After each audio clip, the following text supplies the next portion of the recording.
Hello, welcome to Emotional Badass, where Moxie meets mindful. I'm Nikki Eisenhower, your host, life coach, and psychotherapist. And on today's episode, I'm discussing a story about my grandmother.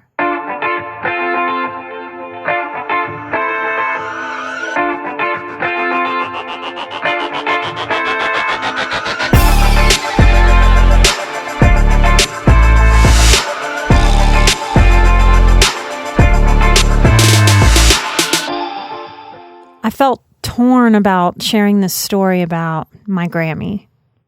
I've wanted to share it because the lessons she taught me changed my life. And I think of these lessons very often. I'm hesitant to share it because it's extremely precious to me, and I feel protective over her and it. I feel called to share it even though I'm concerned my message will get twisted or warped by the climate of reactivity that we've been in modern life.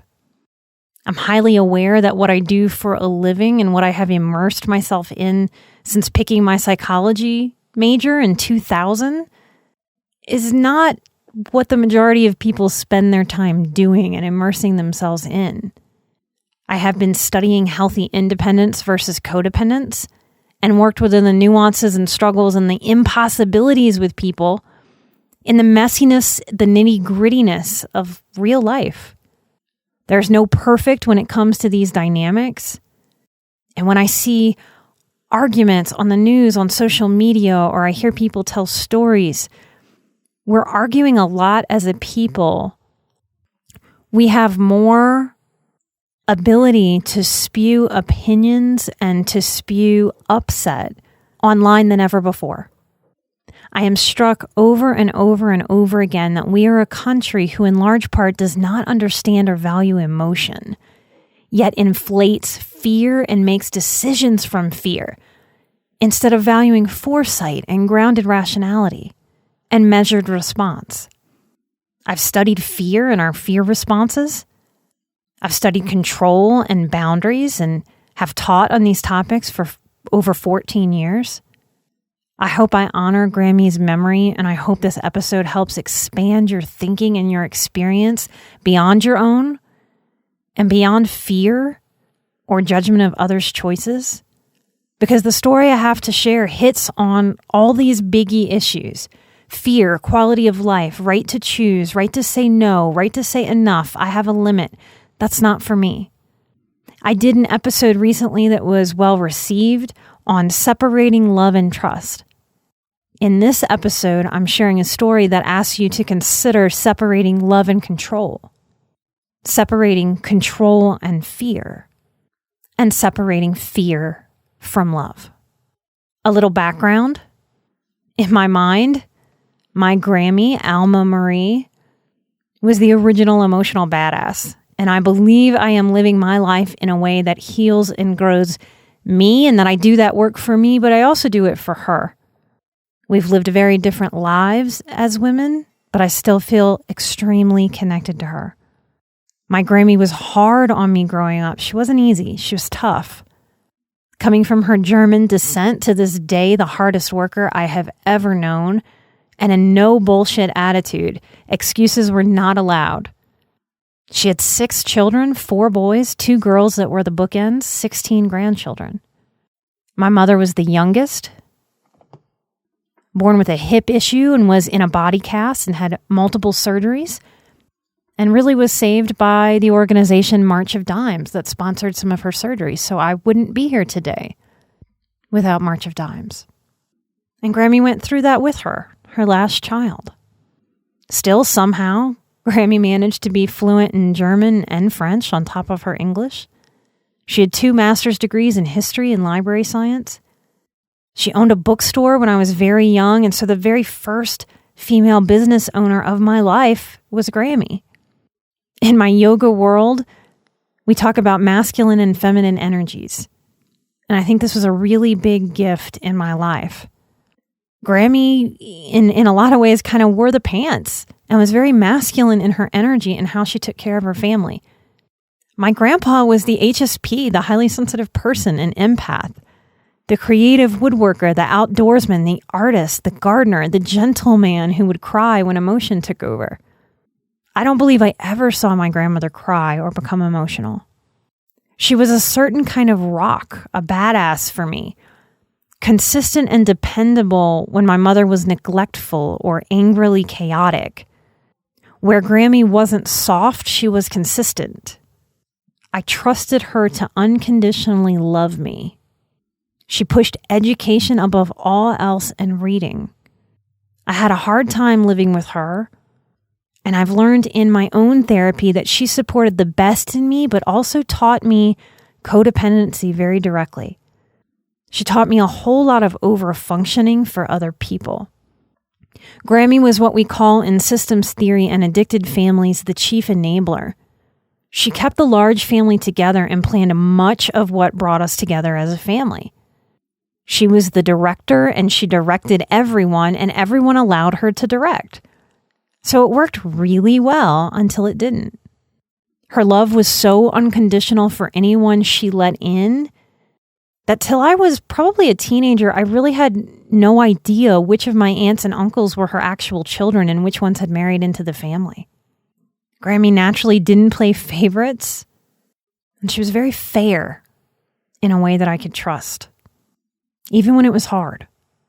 Now, the way she was unfair or codependent was that I believe she thought it was best to guide me to be codependent because that's the way that she thought it was best to run her family. But I've always trusted that her intentions with me were completely pure, that what she wanted for me was to give me the best life that she could and to teach me how to take care of myself as a person and as a strong woman. I lived with her from age 6 to 12 and consider her my functional mother and my grandfather my functional father. Both died before I finished high school. This is the story of how my grandmother's life ended and what she taught me with her powerful choices. I had heard Grammy say bullshit one time when I was about 10, and I thought it meant the sky was falling. She never ever said a bad word. When I was that age, she was going to Catholic church nearly every day. Now I know she started going almost daily to try to keep herself from metaphorically strangling my mom. Because my grandmother was witnessing my mom neglect and abuse us. And my mom disrespected every reasonable guideline my grandmother tried to set to maintain some kind of order in her house.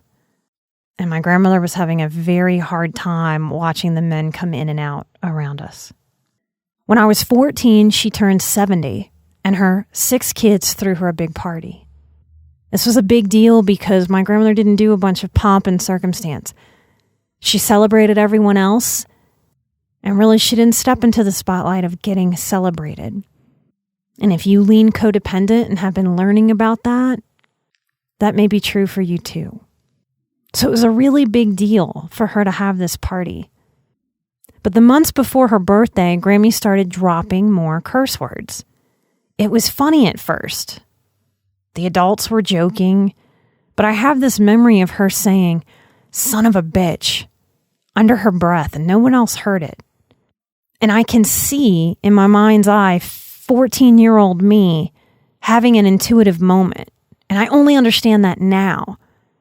My head pulled back in that movement that was first described to me in Judith Orloff's book, Second Sight. It is the movement of intuition. Just like we all know that dogs have that confused curiosity movement where they turn their head sideways that we think is really cute. There's this movement that we do with our heads similar to that, but it's not about curiosity, it's about intuition, and we pull back with our heads instead of cock it to the side. So I can see in my mind's eye that my grandmother cursed in this way that was unfamiliar and not who I knew her to be. When my head pulled back intuitively, I remember thinking the words, "That's not Grammy," right when she said it. A few days or weeks after her 70th bash, she was diagnosed with a rapidly growing brain cancer. Looking back, I deeply, and I mean deeply, because of all the work that I've done, I understand with great compassion that my entire large Catholic family is and has always been deeply terrified of depth, intimacy, facing fear, and of not knowing, and of being wrong. Until this point, I had experienced Grammy's children, other than my mom, my aunts and uncles, as really strong extensions of her. But when she was diagnosed, I saw her children and some of their spouses crumble. And this is codependency over an entire lifetime, folks, in a family. Because she had been their strength. She had been the doer. She was the one who pulled everyone together. She was the one that would show up at your house and cook and clean when someone has a new baby or gets the flu. She'd show up with hundreds of dollars in groceries without asking, just to stock up somebody's fridge when times were tight. She was generous with time and her resources, and she was never wasteful. And she put all of that into her children and grandchildren and community.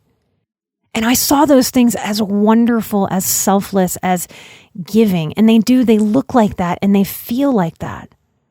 But what became apparent to me at 14 was that the adults around me were breaking down. They weren't just sad or angry or going through what I now know to be a pure sort of grief process of losing their mom potentially. But they really barely knew how to function without Grammy at the helm telling them what to do. And there are many lessons I could go into in this story. There are many for me, and more that I might share in the future. But once the doctors gave her her prognosis as less than a year, Grammy asserted that she was old at 70, and that 70 years is a full life, though she'd like to be on the planet for longer. She didn't want to do treatment on her brain. And she tried explaining to her children that she did not want to become a vegetable, that she wanted to let nature run its course and die comfortably at home. She wanted to be taken at her time, and she didn't want to fight against that at her age. At first, I thought this was crazy, and I was overcome with emotion. I had grown up in a very medicine doctor-centric way, worshiping doctors and doing whatever the doctor says without question kind of household. And I had been a very sickly child, probably from constant life stress, kicking my immunity. So listening to doctors and just blindly doing what they said was normal for me. Taking shots and medicine that wasn't fun was just life. I was puzzled by this idea that you could reject a treatment. That was new for me. And I witnessed her children, all of them to my knowledge, gang up and peer pressure her to do what they wanted. They wanted her to do treatment in a way that I was uncomfortable with watching, but I didn't know how to articulate or understand. She wound up caving to some of their pressure and did things that she originally didn't want to do.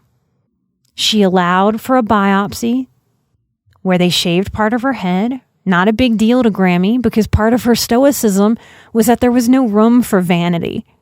If she knew that I sometimes get facials, she would very much think that that's a selfish, frivolous, vain use of resources. Just because that was her lens. Part personality, but part Depression-era trauma holdover.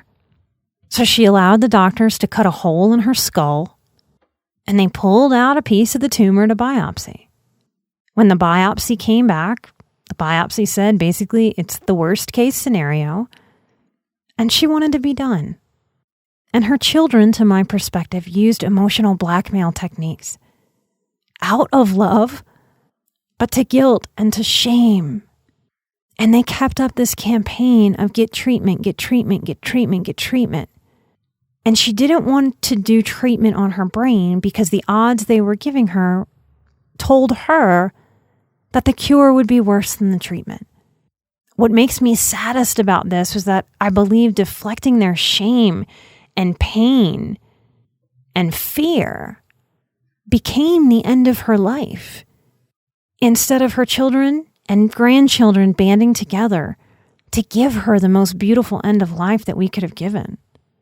I further believe that that's why she went down so fast. I'm not blaming my family for killing her faster. That is not what I'm saying. I want to be very careful here. I'm merely naming that we have choices in regards to fighting and letting go in this life. And we are not given in our basic educations the thinking tools and the awareness to consider where and when care and love become pressure and shame and control. That we don't encourage deep exploration into these concepts is what's tragic, so that we can be more informed about what might come up for us in the face of a situation where we don't get to do a do-over. And fear can make us miss very important things we only see later. In my bargaining stage of grief, I've spent plenty of time begging the gods for just one more moment with her. It's been hard for me to consider what she didn't hear and feel and see on those days and hours leading to her death.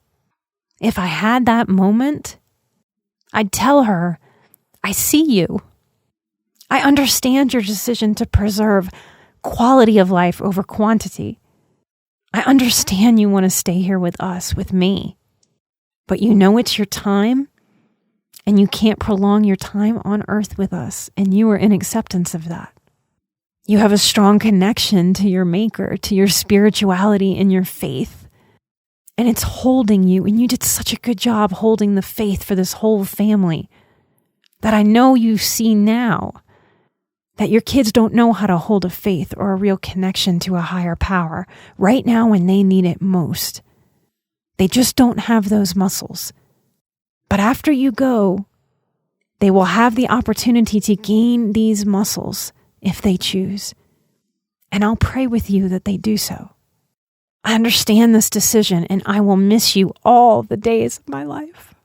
You are the strongest person I've ever known, and I promise to take you with me into my future. I promise to figure out a good, balanced, full life, and I will end the cycles of abuse and neglect and lack and trauma that have gone so unresolved. You did an amazing job as a human, as a woman, as a leader, as a mother, as a grandmother. Thank you for teaching me that I can always be stronger than I want to be.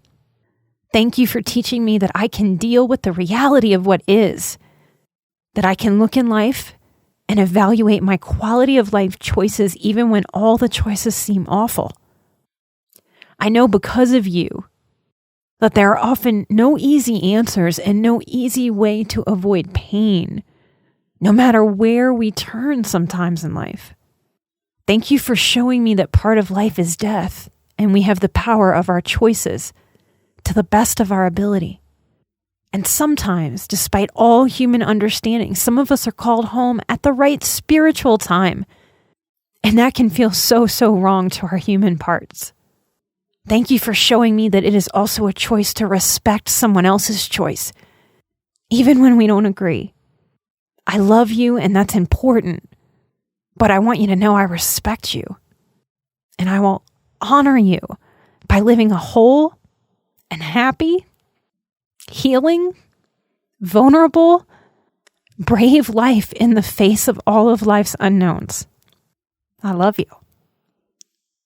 From diagnosis to death took 7 months.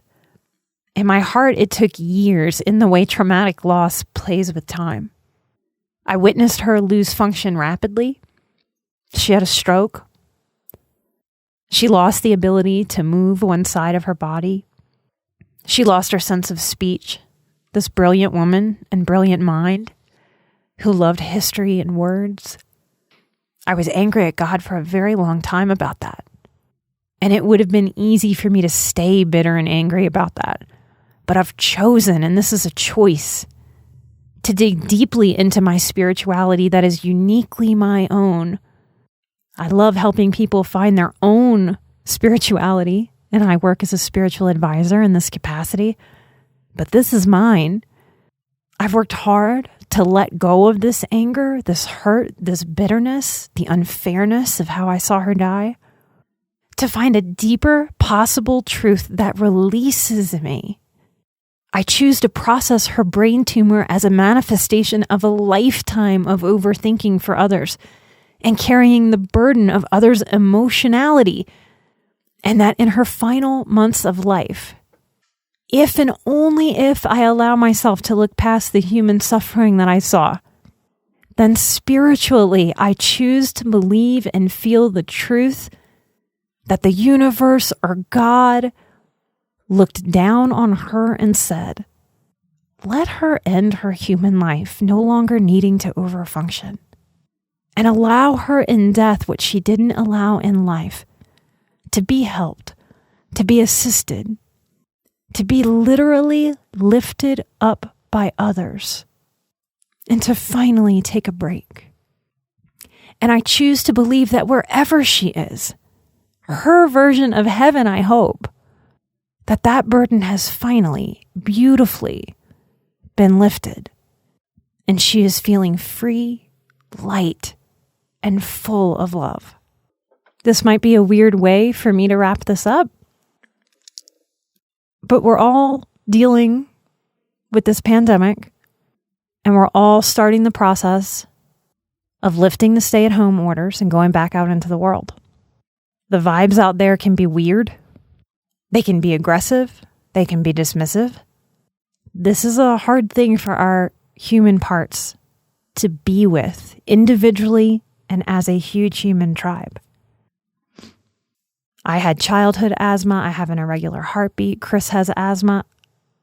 I am trying very hard to ground myself in empowered response to this and to let go of the rest. I stubbornly refuse to be in a fear that keeps my body in a stress response. And when I am in a mask and I am in public and someone else isn't, I have a choice there too. I can choose in that moment to make those people other than me. I can choose to make them wrong, even the enemy or an idiot in my head if I choose.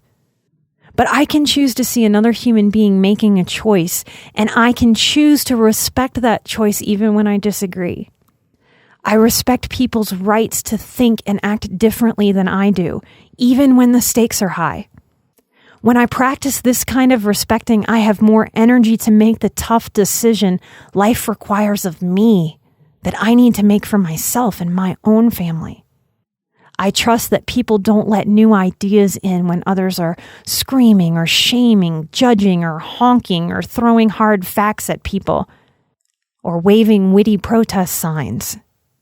That through respecting others, even when I disagree in word, that through respecting others, even when I'm in disagreement, that when I show that respect in word, in thought, in action, and in body language, that I am being the best advocate of what I think healthiness is, and this keeps me honest to my calling to be a healthy advocate.